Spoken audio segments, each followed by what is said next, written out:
ایک عالم دین ہے، وہ جہاز کے سفر پر ہیں، اور پانی کے جہاز میں وہ بیچ دریا میں جب جہاز پہنچا، ان کے پاس 2000 سونے کے سکے تھے، 2000 اشرفیاں یہ سفر میں لے کر چل رہے تھے۔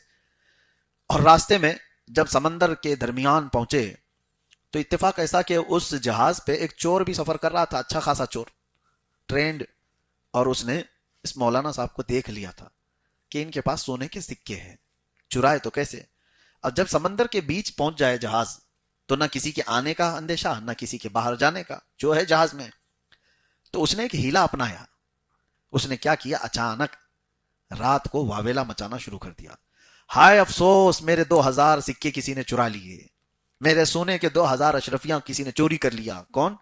یہ چور نے اعلان کرنا شروع کیا، اور اتنا رویا کہ سارے لوگ اس کو آ کر کے تسلی دینے لگے۔ پھر جو لیڈر تھا اس سے کہا گیا کہ دیکھو اس غریب کے کسی نے 2000 سکے چوری کر لی، اب یہاں سے کوئی بھاگ تو سکتا نہیں، جہاز میں جو ہوگا چوری کیا وہ اسی اندر ہوگا، یہی ہوگا، چرایا ہوا مال بھی یہی ہوگا۔ تو اس نے ضد کر دیا کہ میرا مال ڈھونڈا جائے، اس کو پتا تھا، اس نے اچھی طرح سے دیکھا تھا مولانا صاحب کے پاس 2000 سکے ہیں۔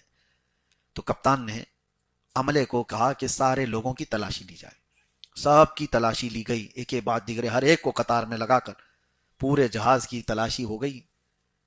وہ سکے کہیں نہیں ملے، وہ مولانا صاحب کے جھولے، ان کے در جو جتنے بسترے سب چھان مارے، کہیں نہیں ملے۔ اس چور نے دیکھا، بار بار کہا ان کا اور ایک بار چیک کرو، ان کا اور ایک بار چیک کرو، ملا ہی نہیں۔ اب یہ ہکا بکا رہ گیا، اس نے تو رات کو گنا میرے سامنے، اب کہاں چھپایا ہے اس نے، پورے جہاز میں کہیں نہیں ملا۔ تو لوگوں نے پھر اس کو کوسنا شروع کیا، اس کو مارنے بھی لگ گئے کہ جھوٹا آدمی، بغیر کسی چیز کے اس نے ایسے ہی لوگوں کو پریشان کیا، اس کے تھے ہی نہیں پیسے، کہاں گئے جہاز میں سے 2000 سونے کے سکے۔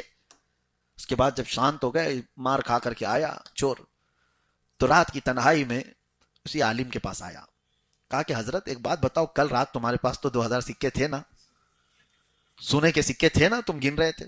انہوں نے کہا ہاں تھے، تو میرے پاس تھے، اور تم دیکھ رہے تھے یہ بھی مجھے پتا ہے۔ کہا کیا کیا پھر آپ نے؟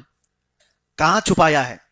کہا جیسے ہی تو نے چوری ہونے کا اعلان کیا ویسے ہی میں اٹھا کے سمندر میں ڈال دیا۔ کہا سمندر میں ڈال دیا؟ 2000 سونے کے سکے سمندر میں پھینک دیا؟ کہا ہاں پھینک دیا۔ کہا کیوں؟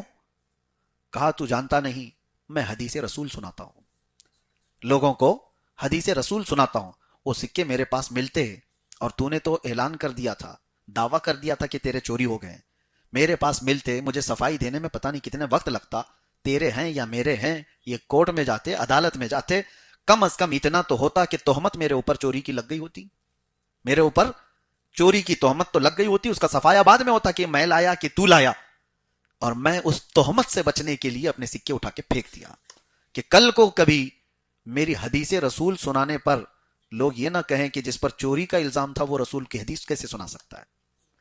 میں اس تہمت سے بچنے کے لیے وہ سکے اٹھا کر پھینک دیا۔ میں اور حیرت کی بات آپ کو بتاؤں، یہ مولانا صاحب، یہ عالم دین کوئی اور نہیں، وہ امام بخاری تھے، جن کی بخاری شریف اصح الکتب بعد کتاب اللہ، اللہ کی کتاب کے بعد سب سے زیادہ صحیح کتاب اس روئے زمین پر کوئی ہے تو بخاری شریف ہے۔